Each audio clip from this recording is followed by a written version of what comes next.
اعوذ باللہ من الشیطان الرجیم، بسم اللہ الرحمن الرحیم۔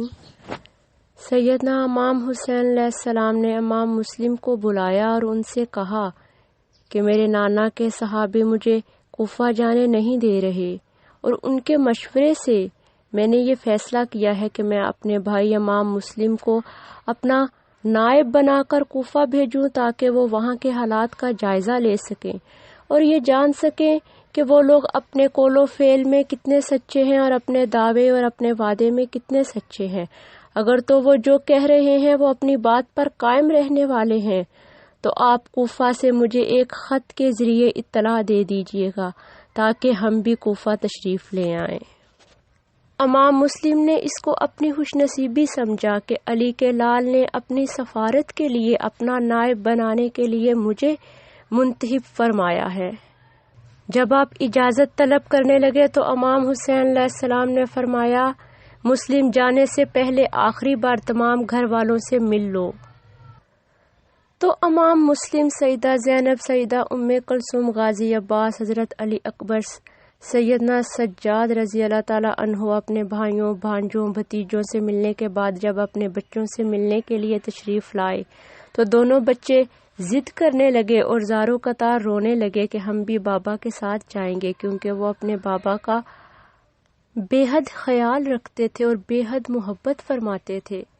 امام مسلم نے کہا کہ بچوں، جاؤ اپنے ماموں سے اجازت لے لو، اگر آپ کے ماموں حسین ابن علی آپ کو اجازت دیتے ہیں تو آپ میرے ساتھ کوفہ کے لیے روانہ ہو جانا۔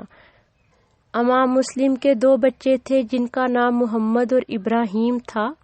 امام محمد 8 سال کے تھے اور امام ابراہیم 6 سال کے تھے۔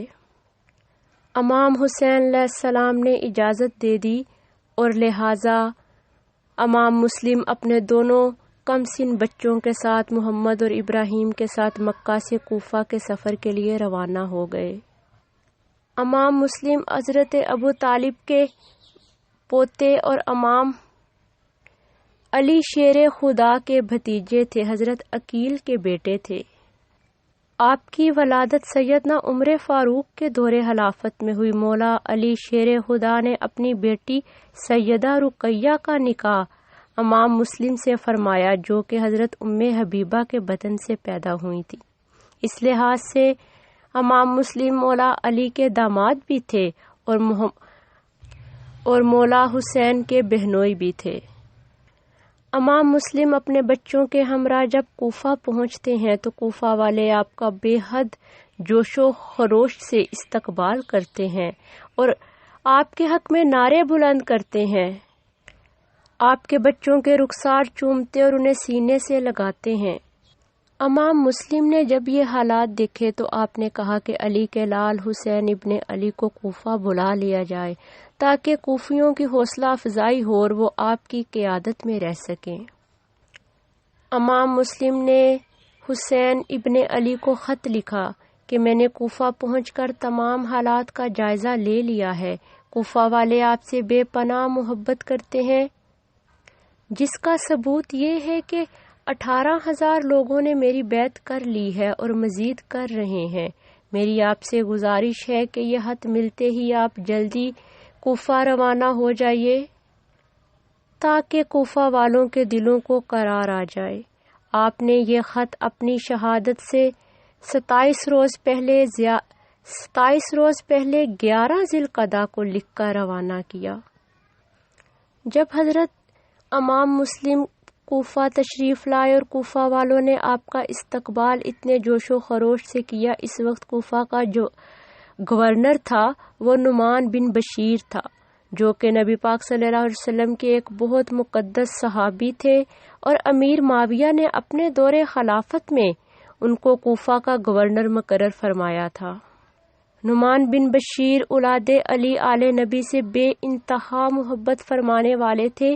یہی وجہ تھی کہ آپ نے لوگوں کے استقبال پر، جوش و خروش پر، حسین ابن علی کے نعرے بلند کرنے پر خاموشی اختیار کی اور بیعت کرنے پر بھی خاموشی اختیار کی، کیونکہ آپ جانتے تھے کہ یزید ایک زانی، شرابی اور اسلام کی حدوں کو توڑنے والا انسان ہے اور وہ مسلمانوں کا خلیفہ بننے کا اہل نہیں ہے، لیکن اس کے باوجود آپ نے ایک خطبہ ارشاد فرمایا جس میں یہ واضح طور پر آپ نے فرمائی کہ لوگوں فتنہ و فساد سے بچو، کیونکہ جب فتنہ و فساد کی آگ لگتی ہے تو گھروں کے گھر تباہ ہو جاتے ہیں۔ آپ کے اس طویل خطبے کے ختم ہونے پر سب لوگ اپنے گھروں کو چلے گئے، ان میں وہ لوگ بھی شامل تھے جو یزید کی حمایت میں تھے۔ یزید کے 3 حامیوں نے، جن میں عبداللہ بن مسلم، عمر بن سعد، عمارہ بن عقبہ شامل تھے، ان تینوں نے مل کر یزید کو ایک خط لکھا جس میں انہوں نے بتایا کہ کوفہ میں تمہارے خلاف بغاوت شروع ہو گئی ہے اور امام مسلم مکہ سے کوفہ آ چکے ہیں، اور بہت زیادہ کوفیوں نے امام کے ہاتھ پر بیعت کر لی ہے، اور نعمان بن بشیر جو کہ کوفہ کے گورنر ہیں ان تمام حالات پر خاموش ہیں۔ یزید کو جب یہ خط ملا تو وہ غصے میں آگ بگولا ہو گیا، اور اس نے اسی وقت اپنے حامیوں کو بلایا اور ان سے مشورہ کیا کہ اس وقت کوفہ میں کس کو گورنر مقرر کروں، تو ان کے مشورے سے اس نے عبید اللہ ابن زیاد کو کوفہ کا گورنر مقرر کیا اور نعمان بن بشیر کو گورنری کی سیٹ سے ہٹا دیا۔ عبید اللہ ابن زیاد اس وقت بصرہ کا گورنر تھا۔ وہ بصرہ سے کوفہ کی طرف جب آنے لگا تو اس نے اپنے ساتھ 500 ساتھیوں کو لیا، لیکن جو آل نبی سے محبت کرنے والے تھے وہ بیچ راستے میں رہ گئے اور کوفہ اس کے ساتھ صرف 17 لوگ پہنچے۔ کوفہ پہنچنے سے کچھ دور پہلے ہی اس نے اپنا عراقی لباس اتار کر عربی لباس جو کہ مدنی لباس تھا پہنا اور اپنے چہرے کو ڈھانپ لیا۔ وہ ایک ظالم اور جابر حکمران تھا اور بہت زیادہ چلاک اور سازشی تھا۔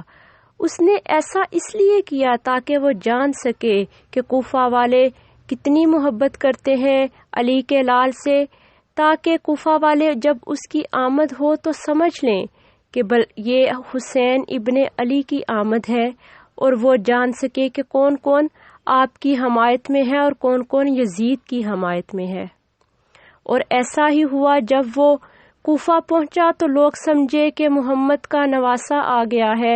انہوں نے نعرے لگانے شروع کر دیے، استقبال میں جوش و خروش کا اظہار کرنا شروع کر دیا۔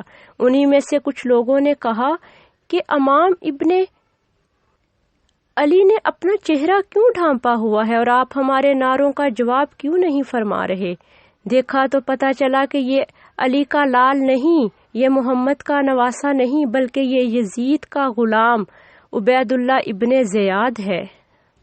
ان میں سے ایک شخص نے کہا، اے کوفہ والو، تم برباد ہو جاؤ، یہ کس کے نعرے لگا رہے ہو؟ یہ علی کا لال نہیں، یہ عبید اللہ ابن زیاد ہے۔ جب کوفہ والوں نے ابن زیاد کا نام سنا تو سارے کوفیوں پر سناٹا چھا گیا۔ ایسا لگتا تھا جیسے ان کے جسموں میں روح ہی نہیں رہی۔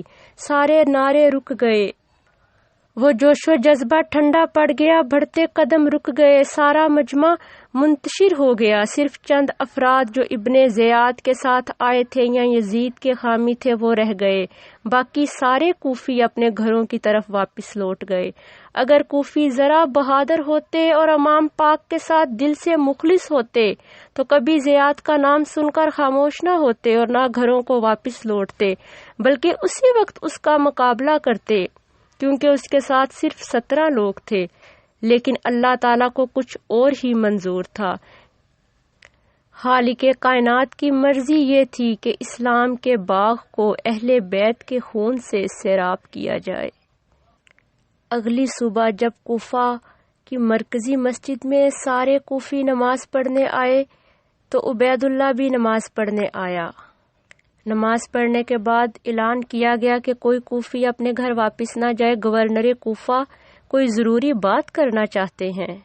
عبید اللہ ابن زیاد کھڑا ہوا اور کوفیوں سے کہنے لگا کہ میں عبید اللہ ہوں، زیاد کا بیٹا ہوں۔ مجھے یزید نے حکم دیا ہے کہ جو بندہ حکومت کے خلاف آواز اٹھائے یا حکومت کی نظر میں مشکوک ہو اس پر میں سختی کروں۔ کوفہ والوں، میں نے سنا ہے کہ حسین ابن علی کوفہ میں آ کر یزید کے ساتھ ٹکر لینا چاہتا ہے اور اس کام کے لیے اس نے اپنے بھائی مسلم بن عقیل کو اپنا سفیر بنا کر کوفہ بھی بھیج دیا ہے، اور عنقریب وہ بھی کوفہ آنے والوں میں سے ہے۔ اور میں نے یہ بھی سنا ہے کہ تم بھی حسین ابن علی کو اپنا خلیفہ بنانے کی تیاریاں کر رہے ہو، اور تم نے مسلم بن عقیل کے ہاتھ پر اس مقصد کے لیے بیعت کر لی ہے، تو کیا یہ سچ ہے؟ اگر یہ سچ ہے تو یاد رکھو، آج کے بعد جس زبان سے حسین ابن علی کا نام نکلا میں وہ زبان کاٹ دوں گا۔ جس گھر سے حسین کے نعرے لگے میں وہ گھر جلا دوں گا۔ اگر اپنی اور اپنے گھر والوں کی خیریت چاہتے ہو تو مسلم بن عقیل کو میرے حوالے کر دو، ورنہ کوفہ میں قیامت برپا کر دی جائے گی۔ جب عبید اللہ ابن زیاد نے یہ دھمکیوں والی تقریر کی تو اس کو سن کر سارے کوفیوں کے دل کانپ گئے۔ وہ لوگ جو کل تک حسین ابن علی کے دیوانے تھے اور یزید کے خلاف بغاوت کرنے کی تیاریاں کر رہے تھے، ابن زیاد کی تقریر سننے کے بعد ایسے خاموش ہو گئے جیسے ان کے جسموں میں جان ہی نہ ہو۔ کوفی ابن زیاد کے خوف سے ایک دوسرے کا چہرہ دیکھنے لگے اور کہنے لگے، ہمیں حکمرانوں کے کاموں میں دخل اندازی کرنے کا کیا حق ہے؟ حکمران جانے اور ان کا کام جانے۔ پھر کوفیوں نے امام حسین علیہ السلام کی بیعت توڑ دی۔ صبح کی نماز پڑھنے کے بعد اور کوفیوں کو دھمکی امیز خطبہ دینے کے بعد ابن زیاد گورنر ہاؤس آیا۔